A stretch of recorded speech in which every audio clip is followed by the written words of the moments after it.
Tardes, ¿sí me escuchan? Sí, Ok, entonces vamos a empezar con el tema de hoy, abdomen agudo. Nuestro grupo está conformado por Isabel Torres, Loret Montagut, quien les habla, y Paula Costa. Nosotros somos médicos internos del Hospital Erasmo Meos. Lloré, sabes de que yo sí te escucho, pero bien bajito. Meten un poquito de volumen ahí a la máquina. Ok, ¿así? ¿Así está bien? No, te escucho todavía muy bajito. Mm, O sea, se te escucha lejos. ya, pues estoy con el audífono. Voy a intentar entonces desconectarlo, a ver si sirve.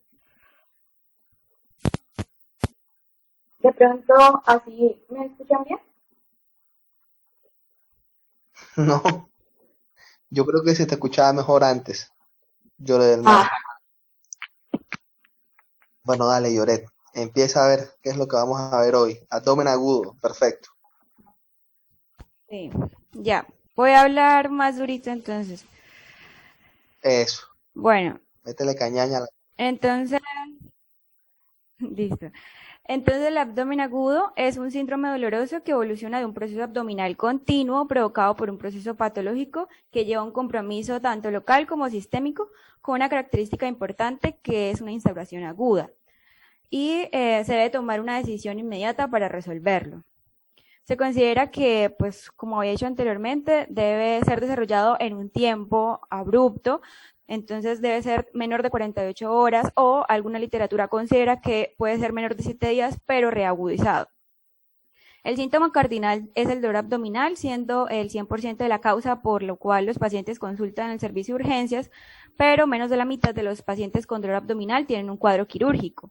Y aún así, también es común que teniendo el paciente todos los exámenes realizados, no tengamos un diagnóstico certero. Pero pues claramente no debemos guiarnos solamente los paraclínicos, porque para eso está la clínica y la semiología. Es por ello que se considera el abdomen agudo como un desafío médico y surge entonces la pregunta, ¿opero o espero? Tenemos enfrente una urgencia o una emergencia. Para ello, debemos repasar un poquito los conceptos básicos. Sabemos que el dolor abdominal puede ser de tipo visceral, que se caracteriza por ser un dolor mal localizado, difuso, gradual, creciente, asociado a síntomas vegetativos, o un dolor parietal, que es bien localizado, punzante, con contractura muscular refleja, que se exacerba con movimientos que aumentan la presión intraabdominal, o un dolor referido, que es cuando se percibe el estímulo en una zona lejos del órgano afectado. Entonces, mira, Entonces, es importante mencionar, no sé si puedes hacer eso, devuelve la diapositiva, que van a haber muchos pacientes que viven cerca del hospital, sobre todo en la zona rural, cuando estén haciendo un servicio social, que viven al lado del hospital. Entonces van a ser pacientes que sienten un dolor y enseguida van a ir de una. Esos pacientes normalmente los que tengan un cuadro quirúrgico, van a llegar en la etapa visceral del dolor. Entonces va a ser un dolor que no se va a poder localizar bien, que el paciente va a decir que le duele aquí, que le duele allá, que le duele abajo, que le duele arriba, que le duele a los lados, que le duele atrás. Y muchas veces, como nosotros vemos el paciente en esa etapa y los exámenes de laboratorio en esa etapa puede que sean normales, tanto los leucocitos como todos los estudios de imagen, entonces se le tiende a dar salida al paciente. Por eso es importante que cuando el paciente lleva menos de 6 horas de dolor, o sea, que el paciente te refiere en la enfermedad actual que el dolor que tiene es menor a 6 horas, observar al paciente durante un mínimo de, digo yo, solamente hasta que complete 12 horas. Porque si le damos salida inmediatamente, diciendo que es un dolor suave, un dolor, pues, que es un dolor médico, puede que ese paciente en su casa, después que ya tú le diste salida, el dolor migre, por ejemplo, desde el epigastrio y mesogastrio para la fosa ilíaca derecha, y el paciente tú le hayas dado salida con antibiótico o con droga para el dolor. Eso es supremamente importante. Tener siempre en cuenta eso, que las primeras horas del dolor van a ser un dolor visceral y por lo tanto va a ser un dolor mal localizado. Con respecto al último tipo de dolor, que es el dolor de tipo referido, en tiempos de COVID, es bastante frecuente que los pacientes que tengan infecciones pulmonares de los lóbulos inferiores refieran dolor en los cuadrantes superiores del abdomen. Entonces, ese pacientico que de pronto tiene tos, que llega porque le duele la parte alta del abdomen, siempre mandarle una placa de tórax, sobre todo ahora en pandemia, porque puede que sea una neumonía lobar o una consolidación de uno de los lóbulos de abajo del pulmón, ya sea el pulmón izquierdo o el pulmón derecho. ¿Listo? Listo. Bueno, sigue Julián. Ok, entonces actualmente nos podemos guiar con la clasificación de Bocus, el cual nos agrupa 3 tipos de pacientes dependiendo de su patología, de si requiere o no requiere un manejo quirúrgico. Estos pues se van a dividir en los de cirugía urgente, ejemplo, una apendicitis aguda, obstrucción intestinal, perforación de víscera hueca, los que no requieren cirugía, una enfermedad péptica, patología hepática, intestinal como gastroenteritis, o procesos extraabdominales, ejemplo, un infarto agudo de miocardio, pericarditis aguda o neumonía. Y aquellos síndromes quirúrgicos a su vez se clasifican en 5 principales. Entonces tenemos el síndrome inflamatorio, en donde se encuentra la apendicitis, colecistitis, pancreatitis, diverticulitis. De estas la más común es la apendicitis. El síndrome hemorrágico, en donde tenemos los pacientes con politrauma, con ruptura de órgano o con un embarazo ectópico complicado. El síndrome perforativo, ejemplo, una úlcera. El síndrome obstructivo, que son las obstrucciones intestinales, hernias, neoplasias intraabdominales, vólvulos, cuerpos extraños o bridas. Y el síndrome oclusivo vascular. Últimamente la literatura también incluye entre esa clasificación el síndrome traumático y el síndrome de posoperatorio patológico, siempre y cuando el paciente pues, tenga un antecedente quirúrgico. Bueno, seguimos con la clínica. Se considera que teniendo antecedentes, semiología del dolor y síntomas asociados, nosotros podemos llegar a un diagnóstico con una certeza del 65 al 70%. Entonces, bueno, en los antecedentes tenemos en cuenta la edad, si ha tenido cirugías previas, los ginecobstétricos, si es un paciente inmunosuprimido, los tóxicos, farmacológicos o enfermedades crónicas. La semiología del dolor, teniendo en cuenta la licia, la instauración del dolor, el tiempo de evolución, que lo exacerba, que lo disminuye, los concomitantes y los síntomas asociados, fiebre, anorexia, náuseas, vómitos, constipación, diarrea, hematoquesia, melena, síntomas urinarios, síntomas respiratorios. Y de esta manera, pues tenemos el examen físico que debemos realizar, la inspección. Entonces tenemos el paciente enfrente, le observamos el abdomen, el tórax, vemos la piel, los contornos, si tiene cicatrices de cirugías abdominales pues anteriores, la palpación para poder localizar el dolor, si tiene alguna masa, si tiene defensa abdominal, si tiene hernias, y aquí pues es importante también en los pacientes realizar el tacto rectal, la auscultación para mirar los ruidos intestinales, su tono, su patrón, si tiene soplos de pronto, la percusión para saber la distensión, el aire libre, si está presentando ascitis, y saber si tiene timpanismo o matidez. Y en cuanto a los laboratorios, pues es importante como ayuda cuando tenemos una presunción diagnóstica ya con la clínica. Entonces, importante, tenemos los exámenes sanguíneos, hemograma, PCR, tiempos de coagulación, función renal, gases, electrolitos, parcial de orina, función hepática. En las mujeres en edad fértil que llegan pues con una supuesta patología abdominal, con un abdomen agudo, es importante pues descartar primero que no esté embarazada. Si de pronto está cursando con un embarazo ectópico o es propio de la patología ginecológica, y el perfil infeccioso de infección de transmisión sexual. Hay pacientes que llegan con epigastralgia, puede ser, y el diagnóstico se puede desviar. Entonces es importante realizar en estos pacientes, pues también dependiendo del grupo etario, etcétera, un electrocardiograma como la batería diagnóstica principal. En la radiología, entonces tenemos una rayos X de abdomen en bipedestación y supino.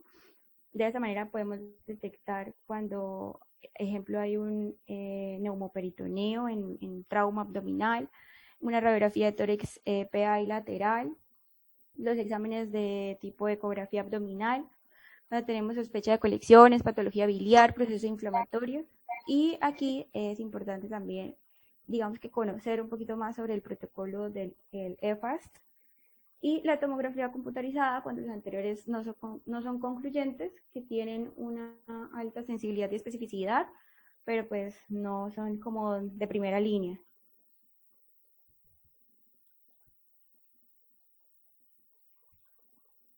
Bueno, en lo anterior, ya teniendo el paciente, es importante como que realizar y plantear un abordaje terapéutico en él. Entonces, cuando tenemos un paciente que está inestable, es importante proceder con una laparotomía exploratoria. Si no hay sospecha de abdomen quirúrgico, ya sea que dejemos al paciente hospitalizado en observación, le hagamos exámenes complementarios, lleguemos a la conclusión de si requiere o no requiere una laparoscopia o una cirugía de emergencia. Si el diagnóstico es incierto, debemos decidir si amerita ser hospitalizado o si la patología puede ser manejada de manera ambulatoria. Y cuando tenemos sospecha de abdomen quirúrgico, pues, se indica el manejo médico para la casa o se deja, como dijo el doctor, en una observación de 12 horas para ampliar los diagnósticos y ver la evolución de la enfermedad. Ahora tenemos la patología quirúrgica más frecuente, la apendicitis aguda. Como todos sabemos, el apéndice es un órgano inmunológico que secreta inmunoglobulinas y es la principal causa de inflamación en el cuadrante inferior derecho. Este posee un gran número de folículos linfoides que incrementan entre los 2 y 20 años y el órgano pues se atrofia con el paso de la edad. Este es irrigado por la arteria apendicular, rama la ileocólica. Se considera que la apendicitis tiene mayor incidencia en grupos etarios jóvenes, así como en los grupos etarios mayores. Es la urgencia quirúrgica más común. Teniendo en cuenta la causa del desarrollo de la enfermedad, tenemos que el 60%, bueno, también dependiendo del grupo etario, el 60% es causado por hiperplasia linfoide, por fecalitos, el 35%, un 4% por cuerpos extraños y un 1% por estenosis y tumor. ¿Qué más? La inflamación del apéndice secal está condicionada por la obstrucción de la luz, como había dicho, por los fecalitos parásitos o la hiperplasia folicular linfoide. Las bacterias anaerobias predominan sobre las aerobias, sobre todo en las apendicitis agudas gangrenosas. Los gérmenes aislados con mayor frecuencia son el Fragilis y el E. coli. La morbilidad actual de esa patología es del 10%. Esta aumenta hasta el 40% si está perforada y la mortalidad depende de la perforación. Sin embargo, la literatura reciente lo que nos dice es que no toda apéndice va a concluir inminentemente en una perforación, porque hay cuadros clínicos que van a regresar y no va a concluir en la perforación. Y bueno, es importante conocer las fases de la apendicitis. Tenemos una fase congestiva en donde hay hiperemia de pared, congestión vascular de predominio venoso, la supurativa en donde hay mayor congestión vascular, compromiso venoso y linfático, donde comienza a haber un exudado y proliferación bacteriana, la gangrenosa donde hay compromiso arterial, venoso y linfático y ya se instaura la necrosis. Esta posee un gran componente inflamatorio y ya tiene material purulento. La perforada, en donde se perfora la pared y se libera el exudado purulento de la cavidad abdominal y se puede desarrollar un proceso de peritonitis. Bueno, otra cosa que quería recalcar en esta revisión de tema son las últimas guías de manejo y diagnóstico de la apendicitis, que son las de Jerusalén. Estas guías como que nos apuntan unas recomendaciones para el adecuado diagnóstico y manejo. Quiero como recalcar algunos puntos de todo lo que se tomaron en la actualización. Las guías nos decían que, como había dicho ya, todo paciente se debe individualizar y estratificar según el riesgo, entonces los antecedentes, el grupo etario, el sexo, la epidemiología del paciente en el cual tenemos la sospecha.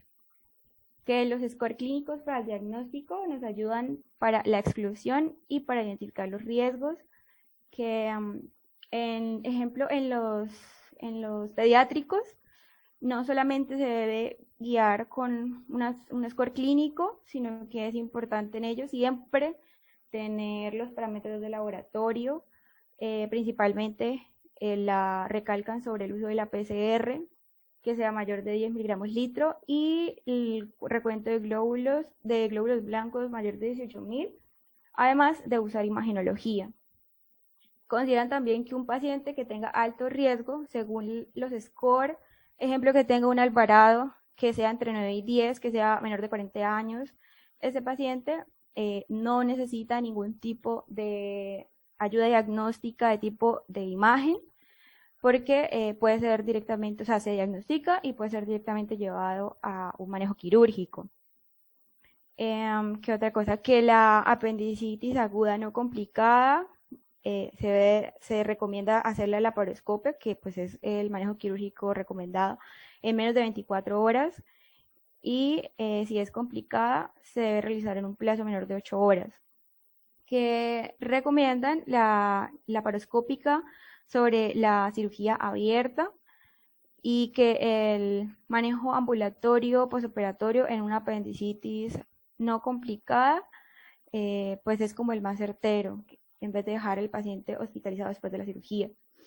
Recomiendan también la histopatología rutinaria en el posoperatorio, estratificar la apendicitis intraoperatoriamente, que un paciente que es sintomático y es llevado a apendicectomía, pero el apéndice pues está normal en la operación, de todas maneras pues debe ser sometido a la apendicectomía, es la recomendación.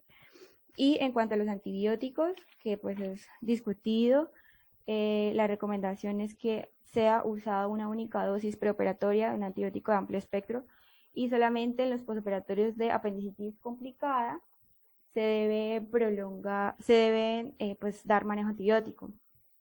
En este caso, no se deben prolongar más de 5 días y se deben hacer el cambio de antibiótico intravenoso a vía oral posterior a las 48 horas. En cuanto al diagnóstico, pues todos conocemos la escala de Alvarado, que es la más usada. La escala de Alvarado incluye síntomas, signos y laboratorios. Sin embargo, esta actualización nos refiere que la escala de Ayer, que es la de respuesta inflamatoria en la apendicitis, posee mayor especificidad para diagnosticar, para, digamos, reconocer al paciente de bajo riesgo.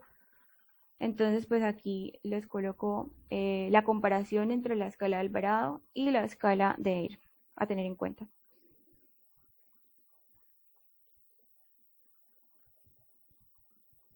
No sé si el doctor tiene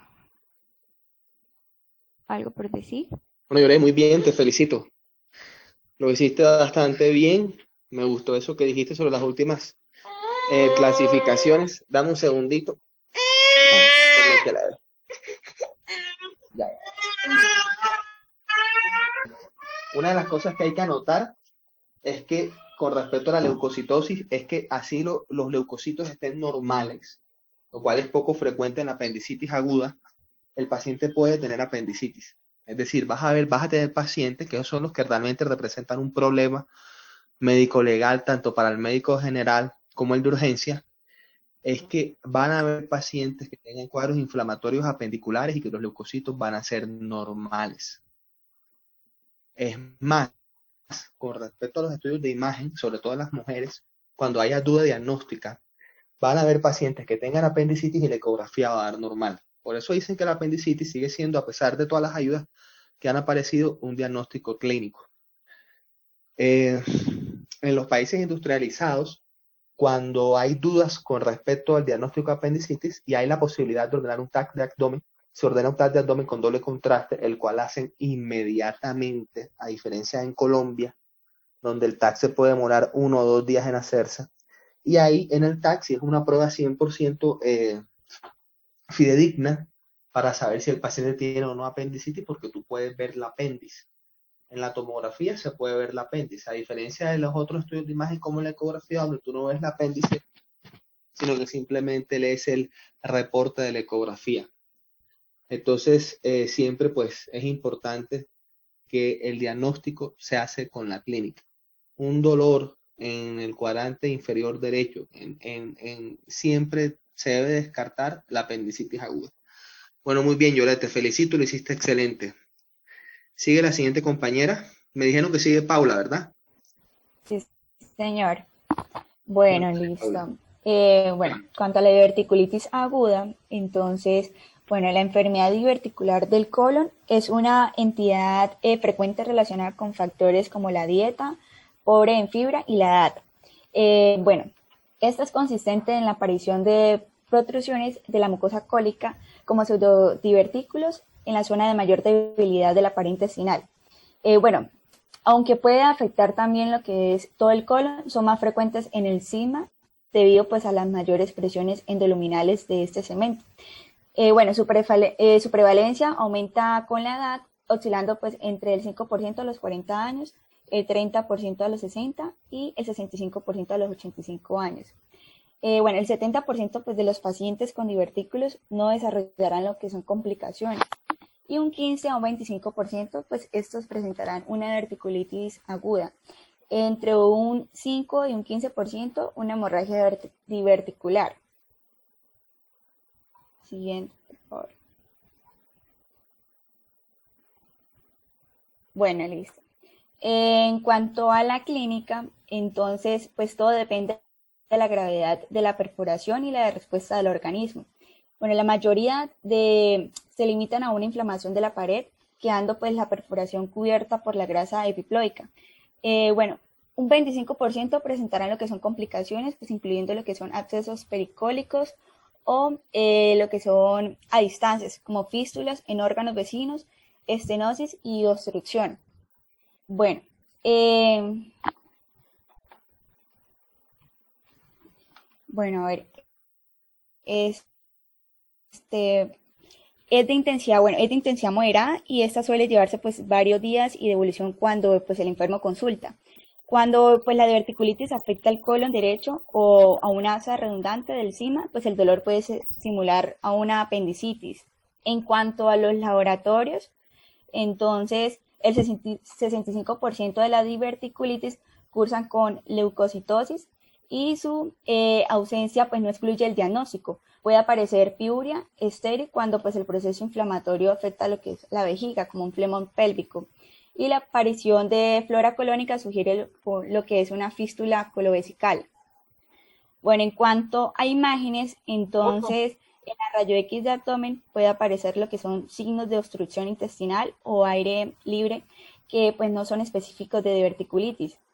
Bueno, ante la sospecha clínica, lo que es la tomografía con contraste endovenoso y colónico, pues es el método de elección con una sensibilidad y una especificidad del 97 y 100%. Esto lo que permite es confirmar el diagnóstico, evaluar la gravedad y diagnosticar lo que son las complicaciones. Bueno, la tomografía se puede pues obviar en los cuadros que son leves o cuando ya existe un diagnóstico previo pues de la diverticulitis por un episodio pues, similar. Listo. Entonces, en cuanto pues los síntomas asociados a la diverticulitis aguda, entonces están el dolor en cuadrante inferior izquierdo en un 70%, la fiebre entre un 15 y un 50%, los vómitos entre un 20 y un 60%, estreñimiento en un 50%, diarrea entre un 25 y un 35% y los síntomas urinarios un 10 a un 15%. Siguiente, por favor. Bueno, bueno, en cuanto pues el dolor abdominal en cuadrante pues inferior izquierdo, se tiene que hacer pues una exploración física, un laboratorio, un rayo X de abdomen y ante la sospecha pues de esta clínica se debe hacer pues la tomografía, ¿no? Como yo he repetido, y pues está en la verticulitis complicada, en donde están los abscesos, obstrucción, peritonitis y fístula. Bueno, en cuanto a la verticulitis aguda leve, entonces estas pueden ser manejadas de forma ambulatoria y pues son aquellas que toleran la vía oral y no presentan lo que es afectación del estado general. El tratamiento pues consiste en dieta pobre en residuos y antibióticos como ciprofloxacina más metronidazol y rifazimina durante 7 días. En cuanto a la diverticulitis aguda no complicada, entonces, pues el tratamiento médico de esta es la administración de antibióticos dirigidos pues a lo que es cubrir gérmenes gram-negativos y anaerobios y pues la combinación de ciprofloxacino y metronidazol, pues lo que va a proporcionar es, bueno, buenos resultados. Bueno, en cuanto a la peritonitis en estercorácea, bueno, por perforación libre o purulenta por rotura de un absceso. Entonces, bueno, acá lo que constituye pues es una indicación de cirugía urgente. En los abscesos pequeños intramurales o paracólicos, entonces pues el tratamiento tiene que ser antibiótico, y los de mayor tamaño sí requieren lo que es un drenaje percutáneo dirigido por tomografía. En cuanto a las fístulas, pues la más frecuente es la colovesical en un 65% y la colovaginal en un 25%. Pues la opción acá terapéutica es la cirugía electiva con resección del segmento afectado. Siguiente, por favor. Bueno, entonces la clasificación de Hinchey de la gravedad de una diverticulitis aguda con perforación, entonces está 1, acceso pericólico circunscrito, está la 2, que es acceso localizado o a distancia, está la 3, que es peritonitis generalizada, pues debido a un absceso pélvico o retroperitoneal no comunicado con la luz intestinal debido a la obliteración del cuello del divertículo por la inflamación. Está el 4, que es la peritonitis fecaloide debido a la perforación libre del divertículo.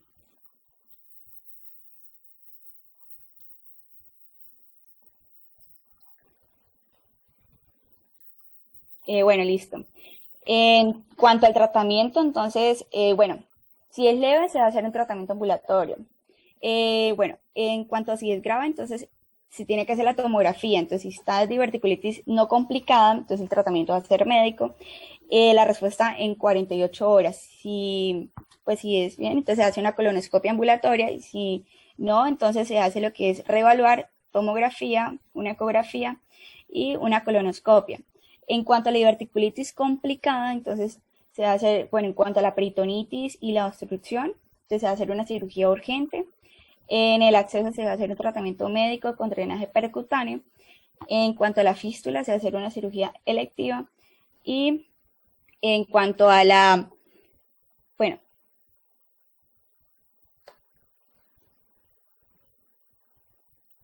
en cuanto a la plebitis, se va a hacer pues con antibióticos.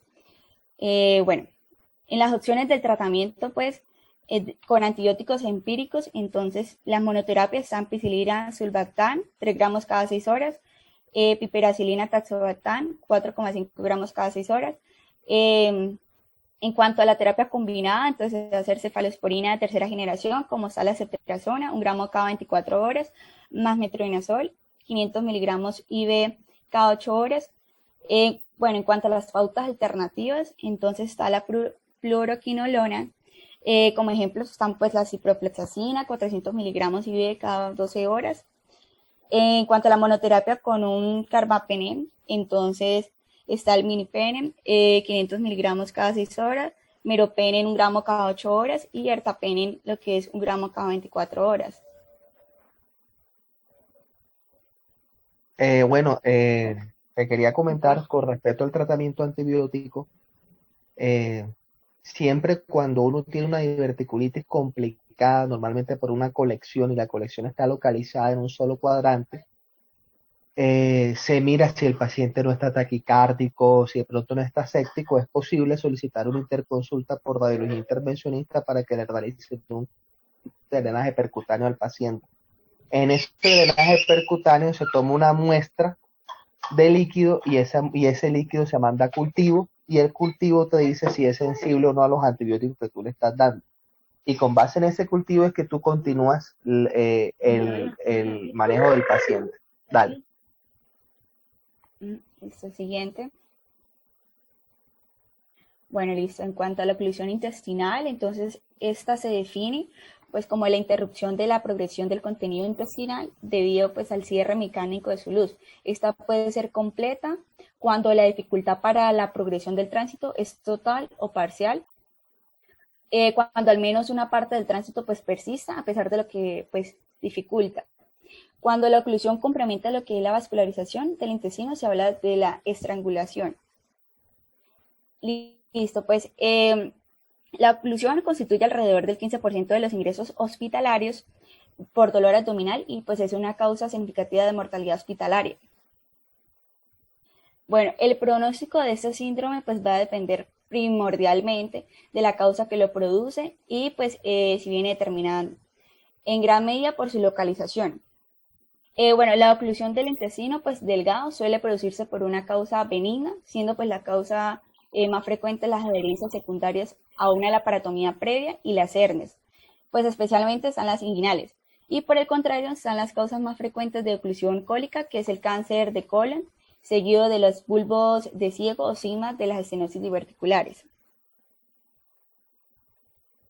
Bueno, las causas más frecuentes de oclusión intestinal, entonces, están en cuanto al intestino delgado, están extrínsecas, que están adherencias, hernias, volvulos, intrínsecas, que están las congénitas, como atresias, estenosis, inflamatorias como enfermedad de Crohn, estenosis actínica, neoplásicas como adenocarcinomas, linfomas, intraluminales como, litiasis, y en cuanto al intestino grueso, entonces, las extrínsecas, vólvulo de ciego y sigma, intrínsecas, inflamatorias como diverticulitis, neoplasias como adenocarcinomas, intraluminales como cuerpos extraños. Siguiente, por favor. Bueno, la oclusión del intestino delgado pues suele producirse por una causa benigna.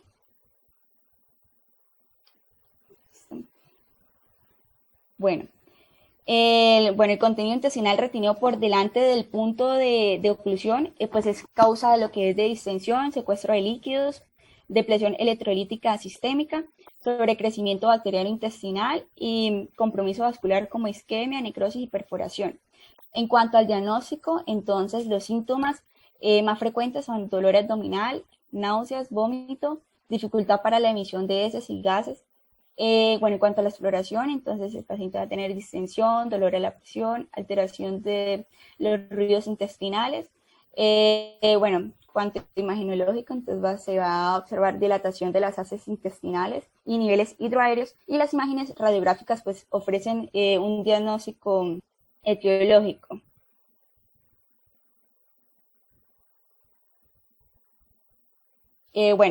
Entonces el diagnóstico diferencial intestinal, entonces en un paciente pues la oclusión va a ser ambulatorio, el dolor va a ser intenso, cólico, los ruidos intestinales van a estar aumentados y los rayos X, entonces la dilatación de asas y los niveles hidroaéreos van a estar localizados.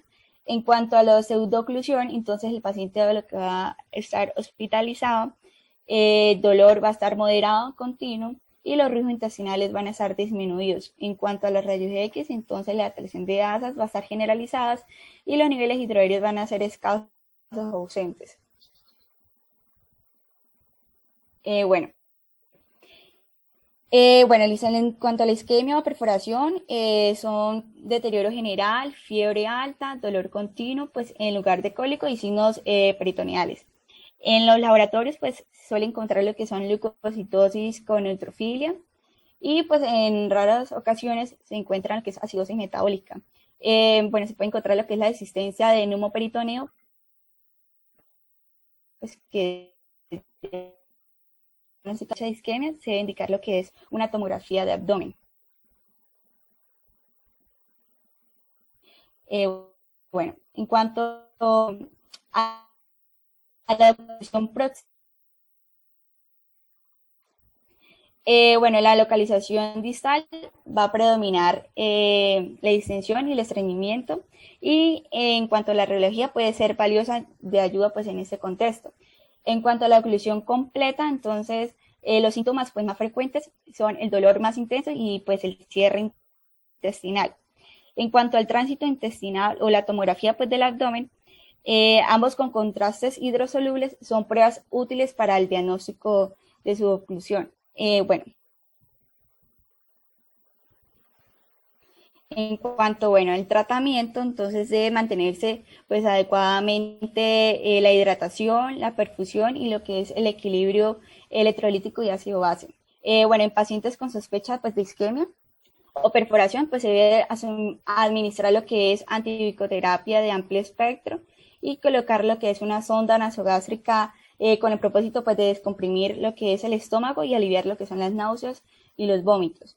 Las indicaciones de la laparotomía son lo que son síntomas o signos de isquemia intestinal o perforación, oclusión completa y oclusión parcial que no, pues no mejoran con el tratamiento conservador.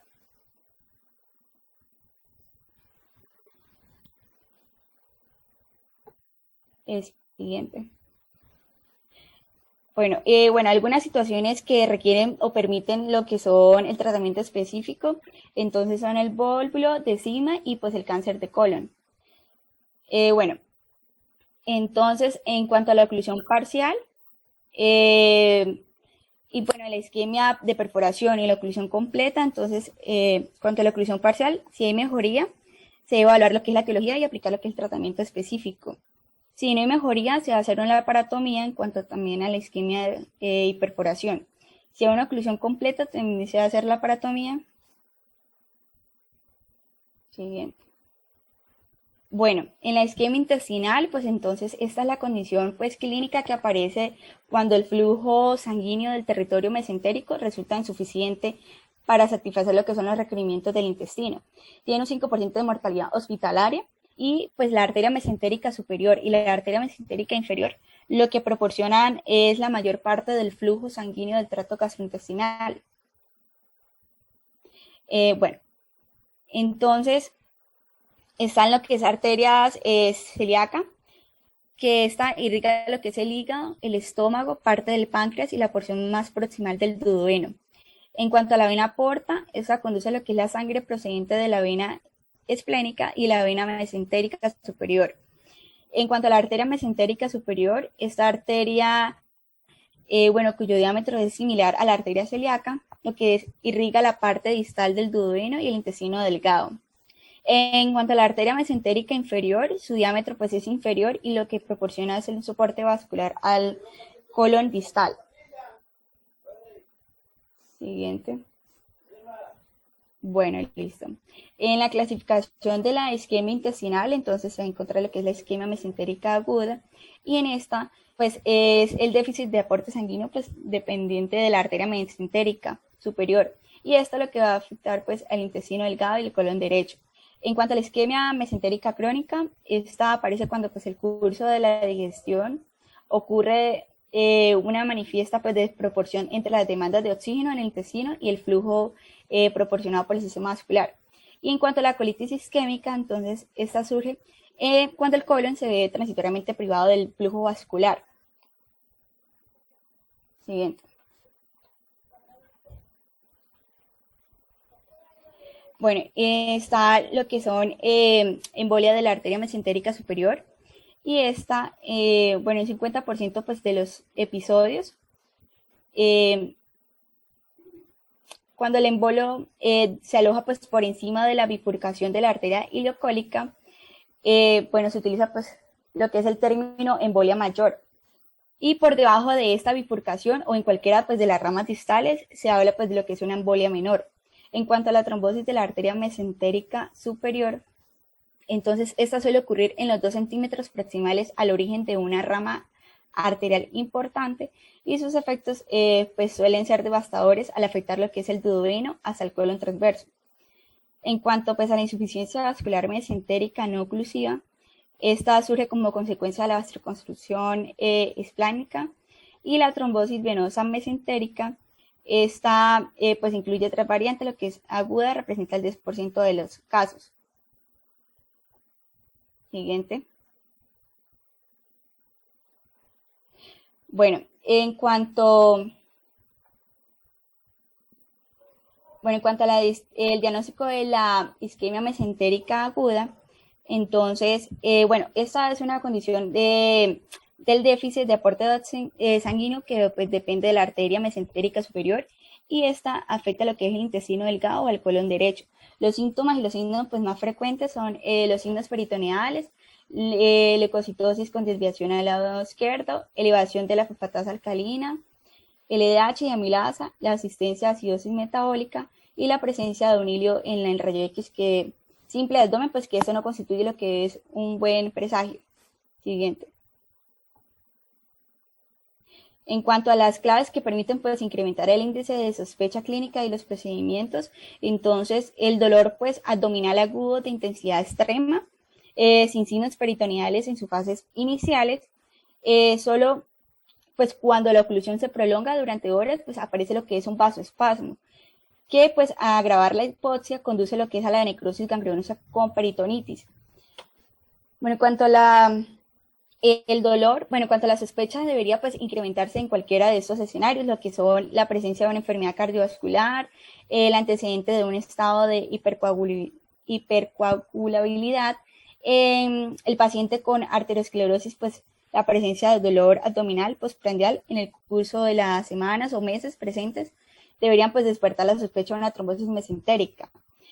Bueno, el dolor puede estar ausente hasta un 25% de los casos con isquemia no oclusiva y pues en tal caso los únicos signos podrían ser la presencia de una distensión abdominal no explicada pues por otra causa y una hemorragia gastrointestinal pues de origen incierto.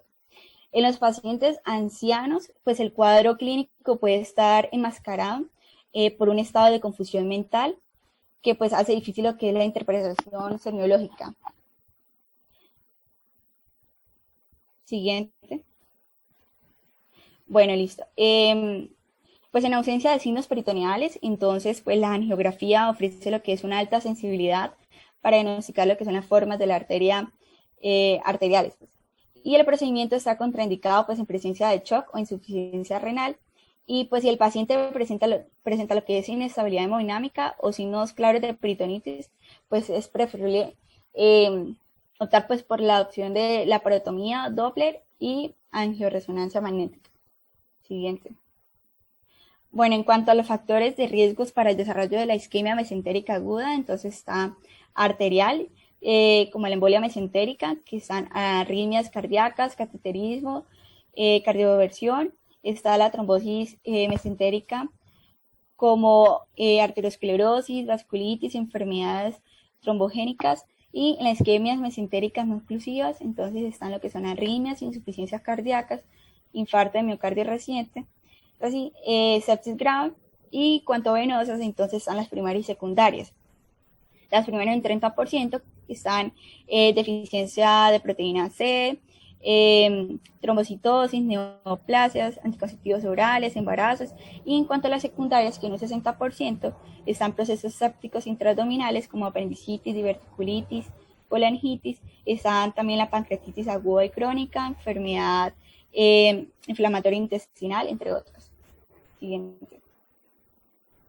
Bueno, en cuanto a la isquemia mesentérica aguda de origen arterial, entonces esta es una enfermedad que se origina por la interrupción brusca del flujo sanguíneo, que es dependiente de la arteria mesentérica superior.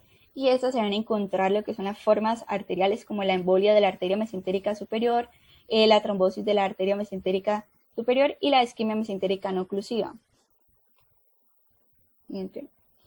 Bueno, en cuanto a la embolia de la arteria mesentérica superior, entonces esta es de comienzo súbito en un paciente con arritmias, cateterismo o cardioversión, y en presencia de peritonitis se debe lo que es revascularizar antes de resecar, ya que la repermeabilización del vaso con frecuencia se acompaña de una espectacular mejoría del intestino.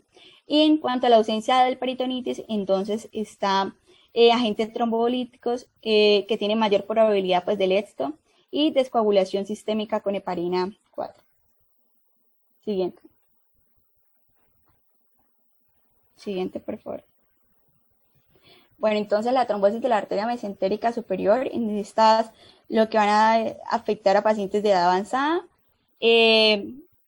con marcada arteriosclerosis, y esta suele ocurrir a los 2 centímetros proximales al origen de una rama arterial importante.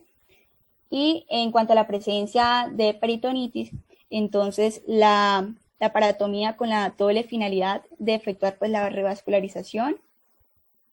Y en cuanto a la ausencia de peritonitis, se ve lo que es verificar mediante angiografía la presencia de circulación colateral y observar pacientes y buscar diagnósticos alternativos. Siguiente.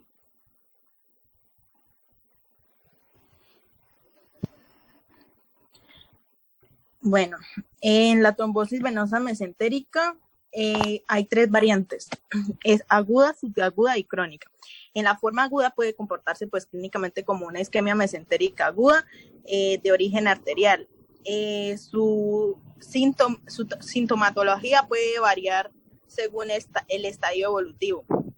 También la presencia de signos peritoneales o sangre macroscópicamente visible en las heces sugieren pues la presencia de un infarto. Aproximadamente un 25% de los pacientes presentan una fiebre mayor a 38 grados o una situación de shock séptico.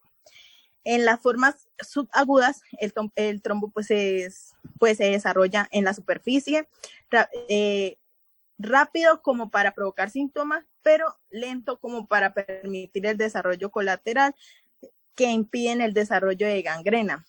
A menudo, pues, este diagnóstico se establece a través de una prueba complementaria indicada por otras causas.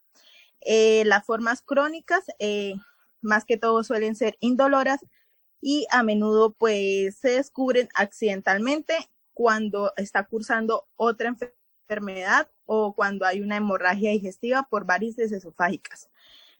Cuando la consideramos primaria, se debe a un trastorno de coagulación, eso más que todo puede ser el 30%, o secundaria cuando obedece a otros mecanismos, incluyendo la pieloflebitis, que complica la evolución de una apendicitis, diverticulitis o pancreatitis.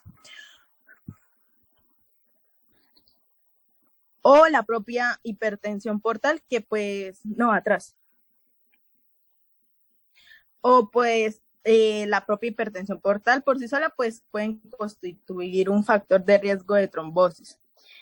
Y ahora sí, siguiente. Otra vez. Listo. El diagnóstico de trombosis venosa mesentérica es difícil. Ante todo, pues la sospecha clínica debe indicarse un angiotaque abdominal. Esto tiene una gran sensibilidad, casi el 100%. En otros casos, la angiografía distingue con mayor claridad una isquemia mesentérica aguda de origen arterial o venoso, o a la vez que permite maniobras terapéuticas intervencionistas. Se puede considerar una actitud a seguir que depende de la forma de presentación o de la presencia o ausencia de peritonitis. Los síntomas de una trombosis venosa mesentérica aguda pueden ser similares a los de una isquemia mesentérica aguda de origen arterial, si bien el promedio del tiempo de los pacientes que tarden en acudir al hospital, más que todo, pues hay un rango entre 7 a 30 días que el paciente acude a un puesto de salud. En presencia de peritonitis, pues resulta obligado a hacer la laparotomía. Cuando no hay peritonitis, pues está indicado la descoagulación sistémica con bolos de heparina seguidos por una infusión continua de 1000 unidades hora. Se debe ajustar la dosis para mantener el TTP alargado.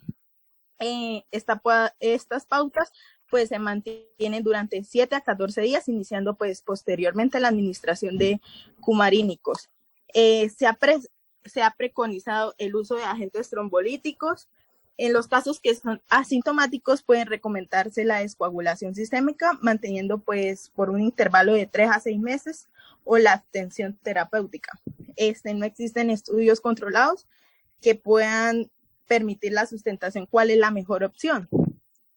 Si el segmento necrótico es corto, su extirpación no suele plantear problemas a largo plazo, pero la resección quirúrgica debería asociarse pues a una pauta de anticoagulación, inicialmente mediante heparina intravenosa durante 7 a 14 días y posteriormente a la administración de dicumarínico durante 6 meses. Si durante la laparotomía el cirujano puede advertir que existen extensas áreas de tejido necrótico no viable, las alternativas que se deben tomar son el cierre de la cavidad abdominal y la resección extensa del intestino con un programa de nutrición parenteral domiciliario. Cuando el segmento isquémico es extenso, pero existen segmentos que pueden ser viables tras el restablecimiento del flujo vascular, es aconsejable extirpar únicamente el tejido claramente pues que está necrotizado e iniciar una terapia de rescate. Esta se basa pues en heparinización, infusión intraarterial de vasodilatadores y la propia trombectomía.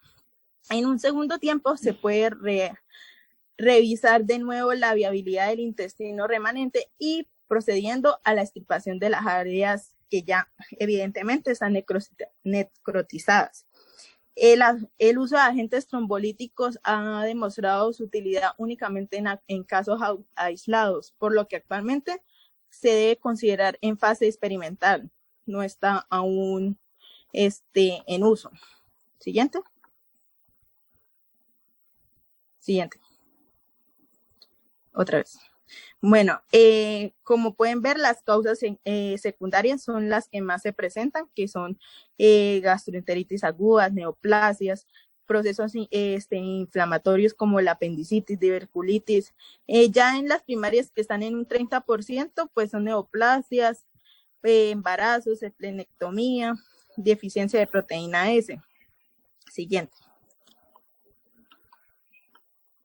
La angina intestinal pues es una condición clínica infrecuente, pero pues aparece cuando el curso de la digestión ocurre una manifestación desproporcionada entre las demandas de oxígeno en el intestino y el flujo real proporcionado en el sistema vascular. Esto pues representa menos del 5% de todas las enfermedades isquémicas del intestino y suele incidir en personas con factores de riesgo que desarrollan arteriosclerosis, como la edad avanzada, hipertensión arterial, tabaco y diabetes.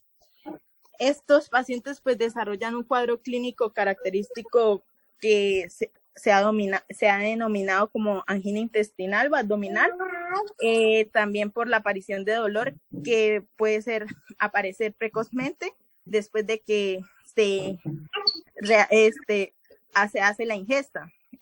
Menor a 30 minutos y se incrementa de modo gradual hasta llegar pues a desaparecer en un plazo de 2 a 3 horas.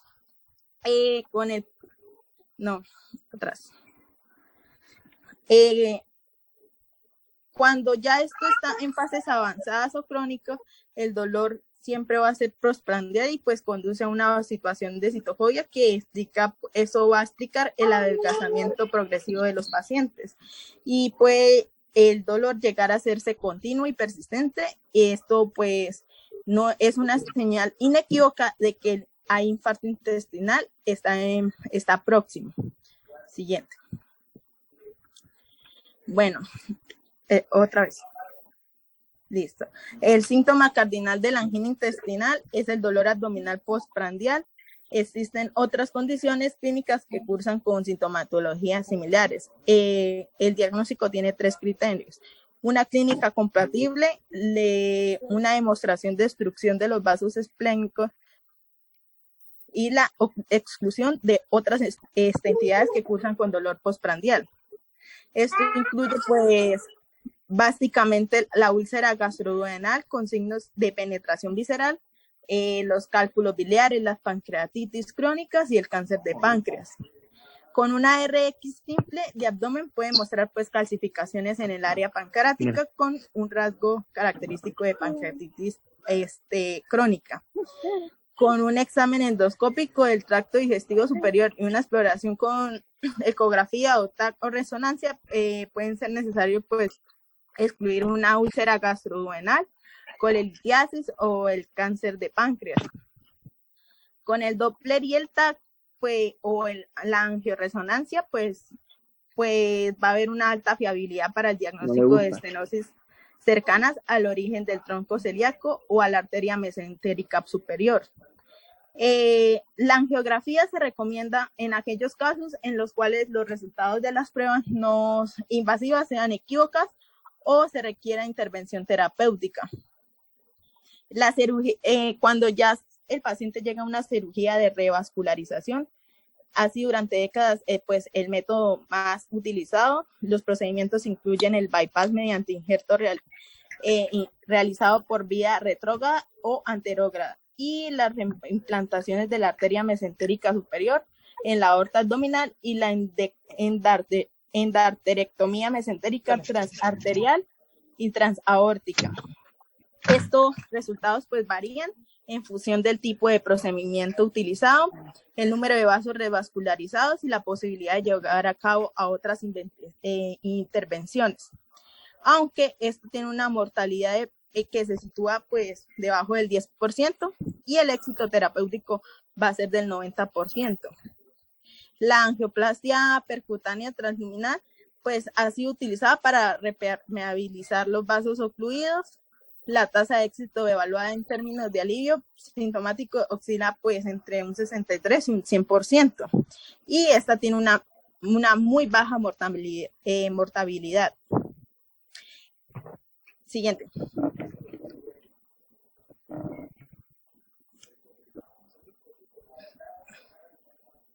Sigue. En la perforación visceral es una víscera hueca gastrointestinal con salida de su contenido hacia la cavidad abdominal.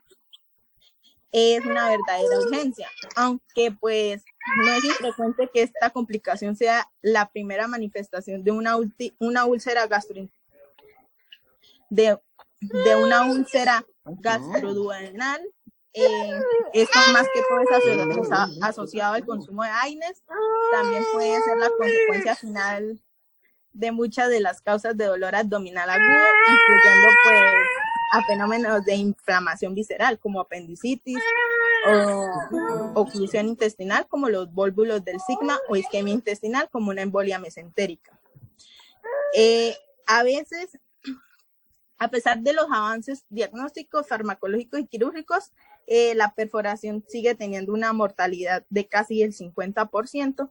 Está bien condicionada no solamente por la peritonitis que acompaña la perforación, sino a otros factores, incluyendo la naturaleza de la misma y también concomitante a la edad del paciente y las comorbilidades que éste tenga.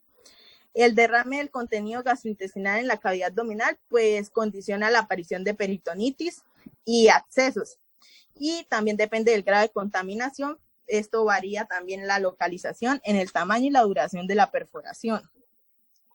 Esto es muy importante determinarlo rápidamente para la exploración, si requiere una exploración quirúrgica urgente o puede el paciente beneficiarse de estudios previos, observación y tratamiento conservador. Siguiente. Eso. La historia, como podemos ver, la historia clínica debe hacer énfasis en el principal motivo de consulta, los síntomas asociados y las características del dolor, como la forma de comienzo, el carácter, la intensidad, la localización o si este se irradia. El examen físico debe concentrarse no solo en la situación del abdomen, sino en el impacto de la perforación sobre la condición general del paciente, si hay fiebre, si hay hipotensión, si el paciente está deshidratado. La ausencia de matidez hepática apoya pues la presencia de neumoperitoneo. Este signo es más frecuente en la perforación de una úlcera gastroduodenal y menos evidente en otras causas de perforación. En todos los casos debe solicitarse cuadro hemático, bioquímicas básicas, amilasa y lipasa, así como un RX de tórax con visualización del hemidiafragma y un RX de abdomen en de pie o de cúbito lateral izquierdo con rayo horizontal, si el paciente no es posible que soporte la posición de pie. Los signos clásicos de peritonitis, como el dolor, defensa abdominal involuntaria y signos de irritación peritoneal, no siempre son patentes desde el principio y pues se ven influidos por el tiempo de víscera afectada y el tiempo de evolución. Si los signos en el paciente no son claros de establecer, se debe tomar una vía quirúrgica. Cuando hay neumoperitoneo por sí solo, no es signo inequívoco de perforación y algunos estudios establecen que solo el 51% de los pacientes tienen perforación visceral. Los principios del tratamiento de la perforación pues incluyen de aplicación general y de medidas específicas. Entonces, primero hay que estabilización hemodinámica y reposición hidroeléctrica del paciente, antibióticos de amplio espectro por vía intravenosa, aspiración mediante sonda nasogástrica para controlar pues el vómito y la distensión abdominal y una nutrición.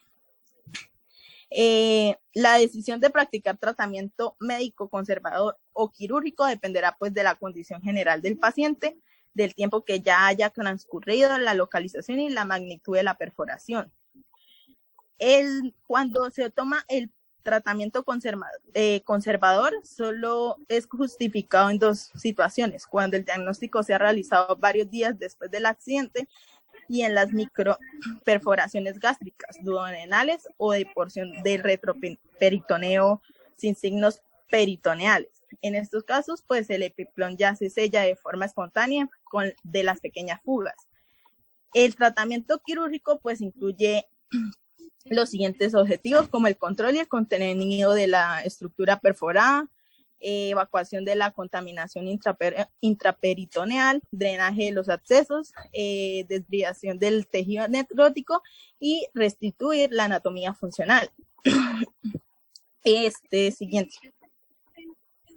Entonces, como pueden ver, ahí están las diferentes causas, que puede ser por infección, trauma, iatrogénica, obstrucciones intestinales. En la pseudoobstrucción gastrointestinal, se utiliza este término, pues es utilizado para denominar un síndrome caracterizado por síntomas que sugieren la existencia de un cierre abdominal sin una causa mecánica que pueda justificarse. Esto también depende de la forma de presentación y se clasifican como aguda, subaguda o crónica, o según el segmento digestivo afectado, como gastroparesia, pseudoobstrucción intestinal o el síndrome de Doyle-Gill. Siguiente. Cuando se presenta la gastroparesia, pues este síndrome es definido por un retraso del vaciamiento gástrico sin la evidencia de una obstrucción mecánica. La etiología es muy variada y pues se debe distinguir las formas de instauración aguda de aquellas si es curso crónico o esta es recurrente. Ambas pues pueden abocar un deterioro clínico significativo, incluyendo pues un auténtico abdomen agudo en las primeras etapas, como atonía o dilatación gástrica aguda y malnutriciones que pueden formar el curso crónico. Cuando es una atonía gástrica aguda, la dilatación aguda pues puede complicar la evolución de una cetoacidosis diabética, un traumatismo o una cirugía abdominal. Otras causas pues incluyen problemas neuropsiquiátricos como parálisis cerebral, o técnicas como la esclerosis de varices o la gastrostomía endoscópica. La mucosa pues puede adquirir un estado congestivo con áreas de infiltración hemorrágica. La compresión sobre el diafragma puede provocar insuficiencia respiratoria y el vómito o causar neumonitis por broncoaspiración. Y todas estas circunstancias se determinan para que el paciente aparezca pálido y sudoroso, con taquicardia o bradicardia. La percusión en el abdomen puede mostrar timpanismo o chapoteo gástrico. Esto se puede confirmar pues con un RX simple de abdomen, y el tratamiento puede incluir una corrección del factor precipitante, hidratación y corrección del equilibrio ácido-base y descompresión del estómago mediante aspiración nasogástrica. Cuando es crónica, pues la clínica varía desde las formas leves con síntomas dispépticos como como saciedades precoces, plenitud postprandial o náuseas. También pues formas graves como retención gástrica, vómito recurrente o malnutrición. Siguiente. Cuando hay un ilio, esto es una alteración de la progresión parcial o completa del contenido intestinal debido a una causa no mecánica. Se llama el ilio paralítico a una pseudoobstrucción intestinal que aparece de forma aguda.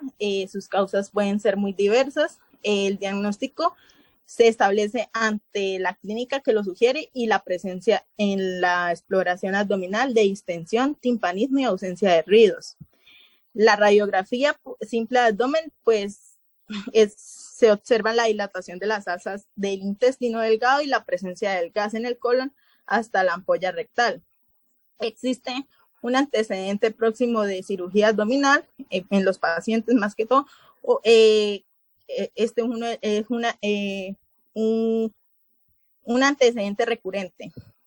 Y cuando existen dudas acerca de la naturaleza funcional y no mecánica de la obstrucción, puede recurrirse a técnicas de imagen como la más utilizada y más especificidad como el TAC. El tratamiento se basa en corregir la causa que la desencadena y mantener una dieta absoluta con aspiración mediante sonda nasogástrica y proporcionar pues un adecuado balance líquido y electrolito. Siguiente. Listo. El síndrome de Ogilvy es otro trastorno que cursa pues con una sintomatología y semiología de obstrucción aguda del colon, pero sin evidencia de una causa mecánica. Esto se asocia a enfermedades graves o intervenciones quirúrgicas. Tiene síntomas característicos que incluyen pues una distensión abdominal junto con un dolor abdominal, casi siempre en un 80% en los pacientes, y un 40% de los pacientes mantienen emisiones de heces y gases por el recto. El examen físico pues muestra un abdomen distendido, aunque depresible y habitualmente indoloro a la palpación. La complicación más grave es la perforación del colon y pues es sospecharse ante el agravamiento del dolor, la aparición de defensa y la presencia de neumoperitoneo con una radiografía de abdomen. Cuando hay leucocitosis o acidosis metabólica, también pues debe ser motivo de sospecha. Puede tener la ausencia de aire en el recto sigma, añade dificultades para el diagnóstico. Esto es necesario recurrir a otros estudios radiológicos como el enema de Vario o el TAC. La conoscopía también puede ser de ayuda, pero tanto como en el diagnóstico como en el tratamiento, aunque esta no está exenta de complicaciones. En el tratamiento, la corrección de los factores predisponentes puede resolver el cuadro entre los 2 a los 6 primeros días, casi siempre. Las medidas generales son pues dieta líquida, hidratación intravenosa, aspiración nasogástrica, seguimiento analítico y radiológico diario para la detección precoz de perforaciones, el tratamiento específico. Siguiente. En el específico, la descompresión farmacológica, debe haber monitorización cardíaca para detectar si el neostigma 2.5 gramos le va a hacer complicaciones cardíacas. Si hay descompresión colonoscópica, si fracasa lo anterior, también está el tratamiento quirúrgico, es el último. Cuando los dos anteriores fracasan, entonces va a haber cecostomía percutánea o colostomía o una resección total ante la evidencia de perforación, pero esto va a tener un porcentaje de mortalidad de un 15%.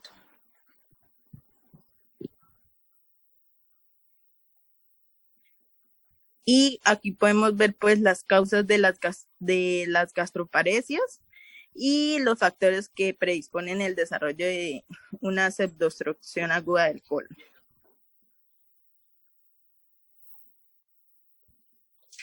Gracias.